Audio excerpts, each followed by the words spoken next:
What's going on, everybody? Here we are, Cues with the Beauts. Cues with the Beauts. Fred, where's our theme song, music, Fred? Where's the music, Fred? It's there. I put it in It lives post. in your heart. We've been post. watching a lot of Trolls World Tour. It's my kid's favorite one, nice. and they talk about how the music lives in your heart. It lives It within is true. us, guys. So, Cues with the Beauts music lives in all of your hearts. So, Yeah, I'm sure probably just everyone's jump- putting aside a spot in their heart for Cues with the Beauts theme song.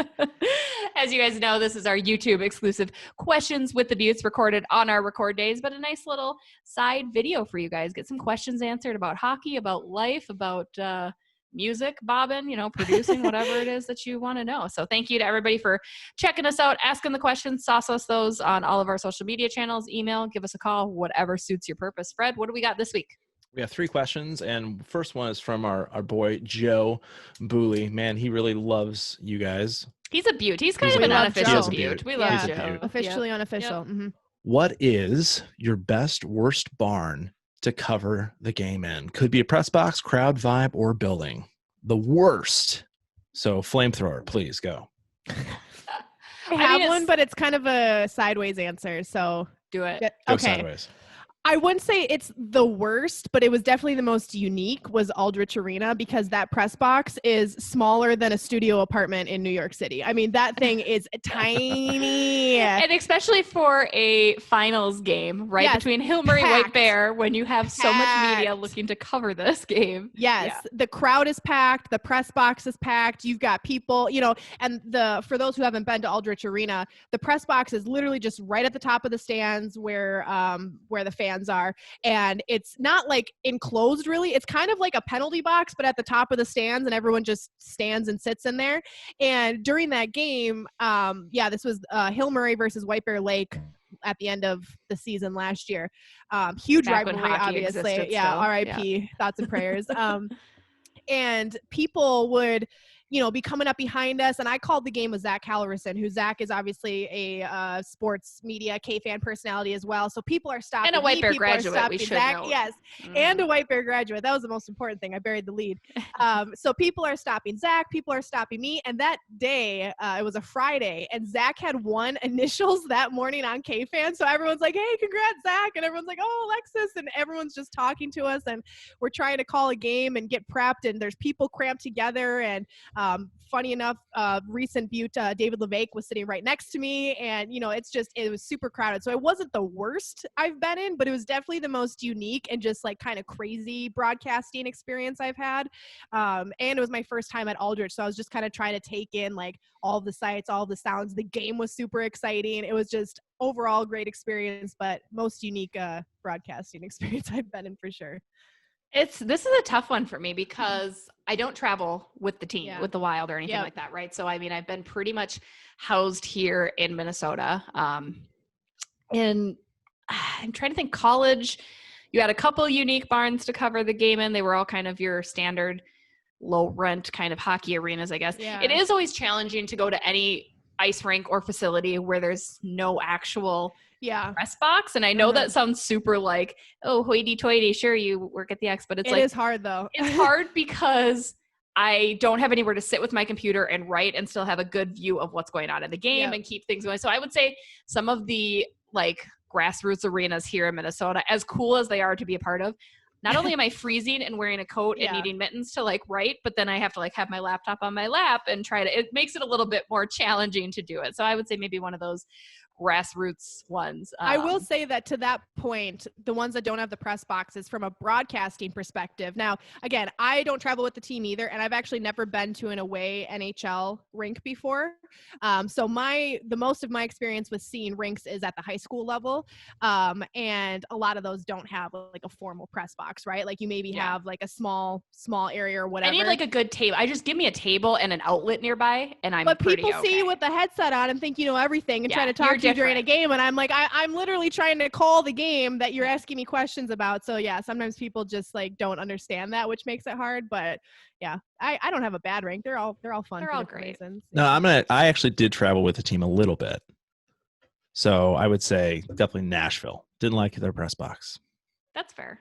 Yeah, you had to like cross the concourse to get into the press box. I've heard from my fellow media cohorts that like Calgary's pretty tough. Winnipeg's bad. Winnipeg's bad. Like, and that's because again, we do have the worst seats in the house. Like you are so high up in all these press boxes, right? So it's like you're trying to see and you're towering contacts, over. like it's over. Game yeah, over. for me, I can't see anybody. I literally watch the big screen more often, and we have TVs in front of us, so I can, or like, Twitter. watch I'm things. just scrolling through Twitter. I'm like, I'm here and seeing it live, but it's easier to see it on Twitter. And I mean, the most important thing to judge any press box is the press box food. Of so course, Snacks. you know, that's who had the best press box food, Fred.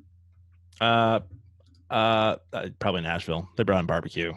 Somebody had. I heard there's food. someone that has like an ice cream machine and everything like that. We have dilly bars, but not an ice cream machine. The Wilds is meh. But pretzel day. R.I.P. pretzel day. All right, what else we got, Fred? All right, this one comes from Shannon R. I'd call in about your thoughts on what a possible 2020-21 NHL season might look like.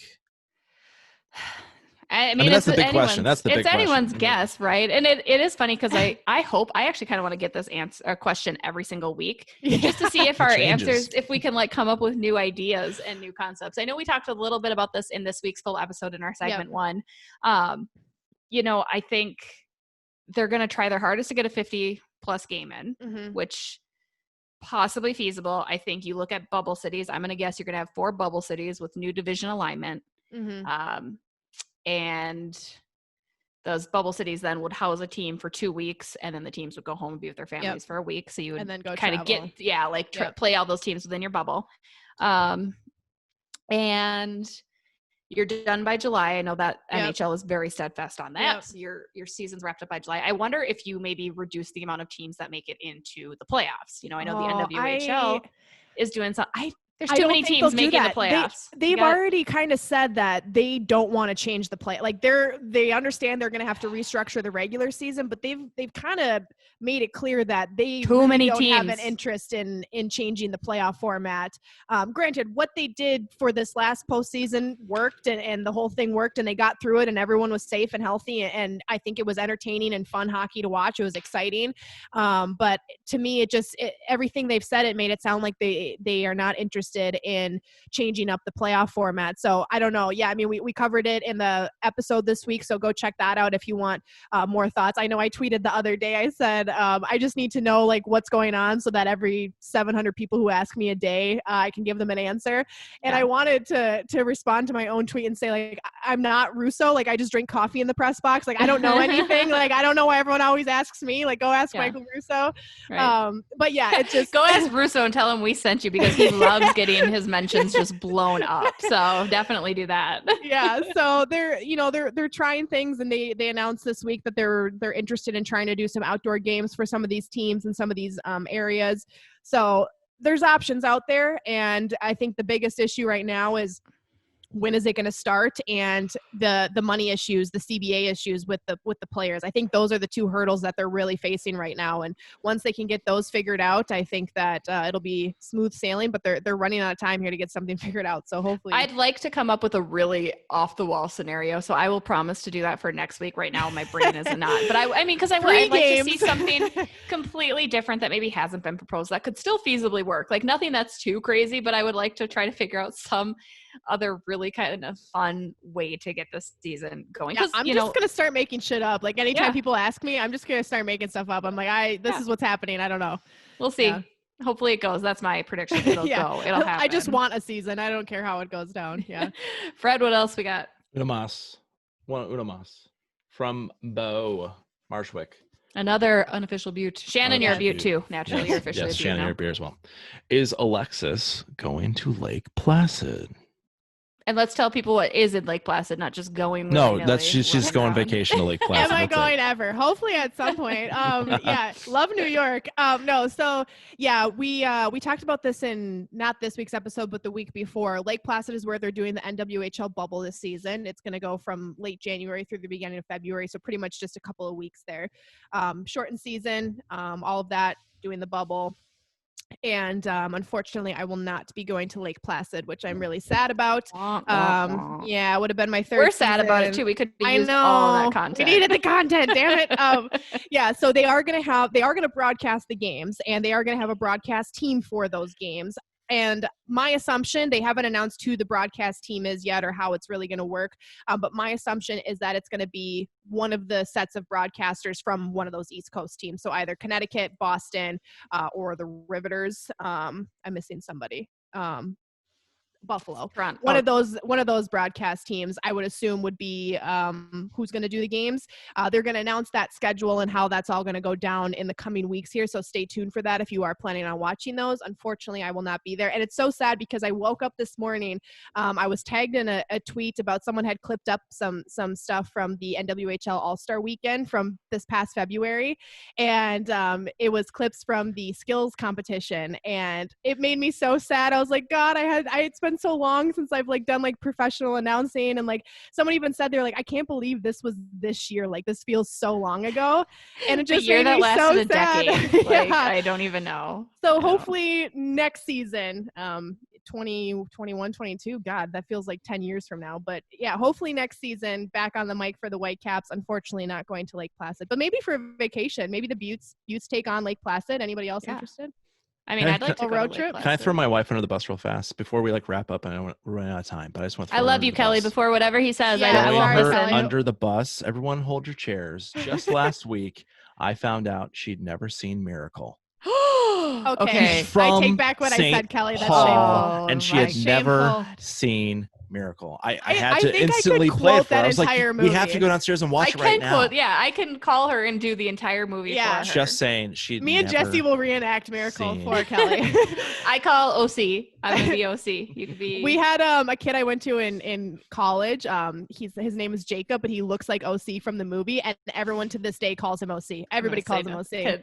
What's up with Jacob? Let's hopefully my husband doesn't listen to this, so what's up with Jacob? If you need to chirp her at Twitter, it is at Kelly M. O'Connell. Damn. Go hit her up on Twitter. Savage. Just savage. Wow. Oh, Kelly. That's it. That's all we got. Kelly. I still love you. I might have to chirp her on Twitter now that I think about it. I think so too. I think that's what we're gonna have to do. It's a Beauts thing to do. It's the right thing to do. It's a hockey fan thing to do. So. It is. It really is. Is that all of our questions for this week? That's all we got for Cues with the Beauts. Cues with the Beauts. Cues with the Beauts. Well, as always, on that theme song. So, as always, we appreciate you guys inquiring questions and asking us what's going on. So we'll have this every week again exclusively on our YouTube channel. So thank you to everyone that participated this week. We'll be back at it again next week. Get those questions in. Check out this week's episode as well. Now available on all podcast streaming apps as well as the Talk North Network. So thanks everyone. Have a great day.